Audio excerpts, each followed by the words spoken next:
रात दिसंबर की शदीद सर्दी वाली थी। गांव का छोटा सा घर जहां सिर्फ मैं अम्मी और अब्बू रहते थे। अब्बू लकड़ी का काम करते थे और अम्मी उनकी दुकान संभालती थी। हमारी छोटी सी फैमिली में हर चीज़ मौजूद थी, मगर अम्मी और भाई मेरी कीस की शादी पर बाहर गए हुए थे। मैं अकेली थी और रात को अम्मी के बगैर नींद नहीं आ रही थी। सर्दी भी बहुत ज़्यादा थी। मैंने सोचा हीटर चला लूँ तो कमरा गर्म हो जाए। किचन से माचिस लाने गई तो बदकिस्मत थी से सलमान की डकाकी ऊपर से गिर गई और गर्म सालन मेरे कपड़ों पर गिर गया। गुस्सा भी आया और परेशानी भी।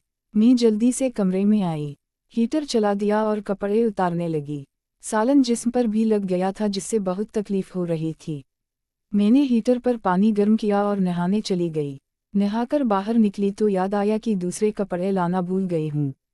अब वही सालन वाले कपड़े नहीं पहन सकती थी। मैं टली लपेटकर बाहर आ गई। कमरा अब गर्म हो चुका था। हीटर के पास बैठते ही मुझे एहसास हुआ कि मैं नंगी हीटर के सामने बैठ गई हूँ। शर्म से जिस्म मुकाम पर उठा। मैं जल्दी से उठकर जाने लगी तो अबू ने मुझे रोक लिया और नर्म आवाज में बोले, मैं ऐसे ही तो नहीं कहता था कि तुम अब जवान हो गई हो मेरी जान। उन्होंने बड़े प्यार से मुझे उठाया, वस्त्र पर लेटा दिया, कंबल ऊपर डाल दिया और खुद भी मेरे साथ लेट गए। मुझे बहुत शर्म आ रही थी। दिल में सोच रही थी कि अब क्या होगा, मगर तब तक अब्बू ने अपना काम शुरू कर दिया था। मैंने बार बार कहा, अब्बू मैं आपकी बेटी हूँ, मेरी शादी भी नहीं हुई। लेकिन अब्बू मेरी कोई बात सुनने को तैयार नहीं थे। वह मुस्कुराते हुए बोले, एक बार खेल लो बेटी, फिर खुद ब खुद सीख जाओगी। मैंने उनकी बंद कर ली और उनके साथ वह खेल शुरू कर दिया जो मैंने पहले कभी नहीं खेला था। अब वो बहुत टपकाए थे। वह बहुत तेजी और प्यार से मुझे अपना बना रहे थे। मैं थक गई थी मगर उनकी खुशी देखकर कुछ ना बोली। जब वह पाग हुए तो भी उन्होंने मुझे 2-3 बार और अपना लिया। मुझे पता ही नहीं चला कि कब मेरा भाई घर आ गया। वह कमरे के बाहर खड़ा हमें देख रहा था। अब वह थक कर सो गए और मैं भी। अगले दिन सुबह जब मैं नाश्ता बना रही थी तो भाई मेरे पास आए और मुस्कुराते हुए बोले, क्यों बहन, रात को अब्बू की वजह से बहुत थक गई थी ना। मैंने इनकार कर दिया मगर दिल धड़क रहा था। नाश्ता करने के बाद अब्बू दुकान चले गए तो भाई ने मुझे बुलाया और कहा, अलमारी से मेरे कपड़े निकालकर स्त्री कर दो। जब मैं अलमारी के पास गई तो भाई ने अपना हाथ मेरे कुंधा पर रख दिया। मैंने हैरान होकर पूछा, भाई यह क्या कर रहे हो? भाई ने आहिस्ता से कहा, मैं रात को घर आ गया था और तुम जो अब्बू के साथ घर का काम कर रही थी, सब देख लिया है। यह सुनकर मेरी तो जान निकल गई। अगर भाई ने अम्मी को बता दिया तो सब बर्बाद हो जाएगा। भाई ने मेरी परेशानी देखकर कहा, मैं किसी को नहीं बताऊंगा, बस तुम मुझे भी वही करो। रात को अम्मी के कमरे में नहीं मेरे कमरे में सो जाना। मैं बहुत परेशान हो गई, मगर मेरे पास कोई चारा नहीं था। मैंने अब्बू को सब कुछ बता दिया। अब उन्हें पहले तो गुस्सा किया, मगर फिर सोचा कि भाई को भी मनाना पड़ेगा वरना राज खुल जाएगा। इस रात भाई ने मुझे अपने कमरे में बुलाया। शर्म से मेरा जिस्म कांप रहा था मगर मैं गई। भाई ने बड़े प्यार से मुझे बिस्तर पर लटेया और बोला, अब तुम हमारी हो बहन। वो जवान था, जिस्म माबूटना था। इसने मुझे चूमना शुरू किया और आहिस्ता आहिस्ता अपना काम शुरू कर दिया। मैंने आँखें बंद कर लीं और सोचा कि यह घर का राज है। भाई बहुत देर तक मुझे अपना बनाता रहा। जब वह थक गया तो सुबह होते ही मैं उठकर नाश्ता बनाने लगी। अबू वापस आए तो तीनों ने मिलकर खाना खाया। अबू ने मुझे देखकर मुस्कुरा दिया और भाई भी शर्माता हुआ मुझे देख रहा था। दिन भर दुकान पर काम करते हुए भी दिल में एक अजीब सी कयपायता थी। शाम को घर आई तो अब्बू ने मुझे अलग से बुलाया और कहा, बेटी अब तुम बड़ी हो गई हो, घर के दोनों मर्द तुम्हारे हैं। मैंने सिर झुका लिया। इस रात फिर वही मामला हुआ। पहले अबू मेरे साथ थे, फिर भाई आ गया। दोनों ने मिलकर मुझे घर का काम सिखाया। मैं थक कर चोर हो गई थी, मगर इन दोनों की खुशी देखकर मुझे भी अच्छा लग रहा था। अब यह हर रात का मामूल बन गया। कभी अब्बू अकेले, कभी भाई अकेले और कभी दोनों साथ। मैं उन दोनों की खिदमत करती। अबू कहते, बेटी तुम हमारी जान हो। भाई कहता, बहन तुम्हारे बगैर हमारा घर अधूरा है। मैं भी अब आधी हो चुकी थी। शर्म तो अब भी आती थी मगर जिस्म की ख्वाहिश भी बढ़ गई थी। एक रात भाई ने मुझे बुलाया और कहा, आज मैं तुम्हें नया खेल सिखाऊंगा। उसने मुझे मुख्तलिफ तरीकों से अपना बनाया। मैं चीख उठी मगर भाई ने मेरे मना पर हाथ रख दिया। अबू बाहर बैठे सुन रहे थे। जब भाई पाग हुआ तो अबू अंदर आ गए और बोले, अब मेरी बारी है। इस रात तीनों ने मिलकर बहुत देर तक घर का काम किया। मैं सुबह उठकर भी चल नहीं पा रही थी। उम्मी जब वापस आए तो उन्हें कुछ शक हुआ, मगर हम तीनों ने मिलकर सब छुपा लिया। उम्मी ने सोचा शायद सर्दी की वजह से मैं थक गई हूँ। इम्मी के वापस आने के बाद दिन तो बिल्कुल नॉर्मल गुजरते थे, मगर रात होते ही घर का असल खेल शुरू हो जाता। अब वह अपने पुराने तजुर्बे से मुझे तरह तरह के तरीकों से खुश करते, जबकि भाई अपनी जवानी की ताजगी और ताकत से मुझे पागल कर देता। कभी कभी दोनों एक साथ मुझ पर टाटा पड़ते तो मैं इन दोनों के दरमियान लटी रहती और सोचती कि मेरी खूबसूरती ही मेरी किस्मत बन गई है।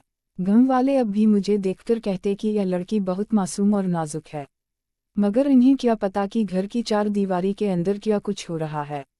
एक दिन भाई ने मुझसे अकेले में कहा कि बहन, अब तुम हमारी बीवी हो। मैंने शर्माते हुए मुस्कुराकर जवाब दिया, जी भाई। अबू ने भी सर हिलाकर हामी भरी और हम तीनों का यह राज घर की चार दीवारी तक महदूद रहा। महीने गुजरते गए और अम्मी अक्सर बाहर रहने लगे, क्योंकि कीस की शादियों का सिलसिला जारी था, जिसकी वजह से हमें मुकम्मल आज़ादी मिल गई। अब दिन में भी कभी कभी घर का काम हो जाता। अब वो दुकान बंद करके जल्दी घर आ जाते और भाई कॉलेज से वापस आकर सदा मेरे पास आ जाता। एक दिन अब्बू ने मुझे बड़े प्यार से गोद में बैठाकर कहा, बेटी तुम्हारी शादी की बातें चल रही हैं, मगर हम तुम्हें कहीं नहीं भेजेंगे, तुम हमारे पास ही रहोगी। मैंने शर्माते हुए सिर झुकाकर हाँ कर दी तो भाई ने खुशी से मुझे गले लगा लिया। इस रात तीनों ने मिलकर खूब जोशों का उससे जश्न मनाया। अब्बू ने अपने पुराने और नर्म तरीके से मुझे अपना बनाया, भाई ने अपनी जवानी के अंदाज में मुझे चूमा और फिर दोनों ने मिलकर मुझे इतना थका दिया कि मैं बेहोश हो गई। जब होश आया तो दोनों मेरे दाएं बाएं लेटे हुए थे। मैंने सोचा कि अब मेरी पूरी जिंदगी इन्हीं दोनों के गार्ड घूमती है। मैं खूबसूरत और नाजुक तो थी, मगर अब मासूम बिल्कुल नहीं रही थी। घर का काम रात दिन मेरे जेहन में रहता। कभी अब्बू मुझे दुकान पर भी बुलाते और वहीं छुपकर थोड़ा बहुत खेल लेते। भाई तो रात को मेरे कमरे में आकर सुबह तक मेरे साथ रहता। हम तीनों ही खुश थे। अब खुश भाई खुश और मैं भी उनकी खुशी में खुश। अब यह हमारा रोज का मामूल बन चुका था कि सुबह उठकर नाश्ता बनाती, दिन में दुकान पर काम करती, शाम को घर आकर खाना पकाती और रात होते ही मैं उन दोनों की खिदमत में हाजिर हो जाती।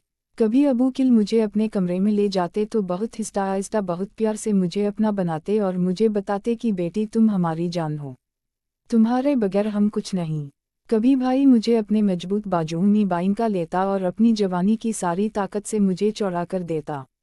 मैं चीखती भी तो वो मेरे मना पर हाथ रख देता और कहता, चुप बहन, यह हमारा राज है। और कभी दोनों एक साथ मुझ पर हमला कर देते। एक रात तो ऐसा हुआ कि अब्बू मुझे नीचे लट हुए थे और भाई ऊपर से मैं इन दोनों के दरमियान फंसी हुई थी, मगर उनकी खुशी देखकर मुझे भी अजीब सी सुकून मिलता।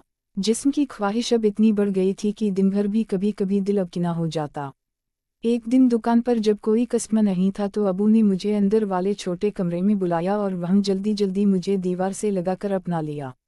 मैंने कहा, अब्बू कोई आ जाएगा, मगर वह मुस्कुरा कर बोले, कोई नहीं आएगा मेरी जान। इसके बाद भाई भी कभी कभी कॉलेज से वापसी पर घर में ही मुझे पकड़ लिटा और कहता, बहन जल्दी करो, वक्त कम है। मैं इन दोनों की हर ख्वाहिश पूरी करती। अब शर्म बहुत कम हो गई थी और जिस्म की आग बढ़ गई थी। उम्मी जब भी बाहर जाते तो हम तीनों को लगता जैसे पूरा घर हमारा है।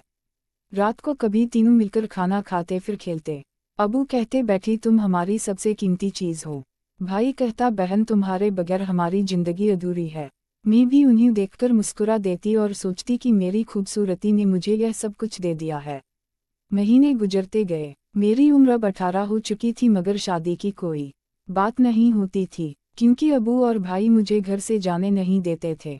गांव वाले पूछते तो अब्बू कहते कि अभी वक्त नहीं आया। रातों को अब हमारा खेल और भी शदीद हो गया था।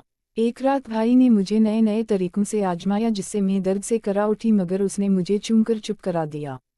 अबू बाहर बैठे इंतजार कर रहे थे। जब भाई फारिग हुआ तो अबू अंदर आए और बोले, अब मेरी बारी है बेटी।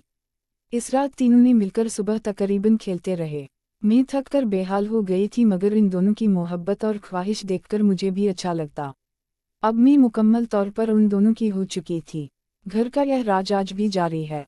बाहर से देखने वालों को लगता है कि हम एक खुशहाल छोटी सी फैमिली हैं, मगर अंदर से हमारा ताल्लुक अब बाप बेटी और भाई बहन से बहुत आगे निकल चुका है। मैं अब भी खूबसूरत और नाजुक हूँ, मगर मज़मिटा खो चुकी हूँ। अबू और भाई मेरी जिंदगी के मरकज हैं। मैं उनकी खुशी के लिए हर वह काम करती हूँ जो वह चाहें। कभी कभी सोचती हूँ कि अगर अम्मी को पता चल जाए तो क्या होगा, मगर फिर सोचती हूँ कि अब यह हमारा घर का राज है और रहेगा। हम तीनों एक दूसरे के बगैर अधूरे हैं।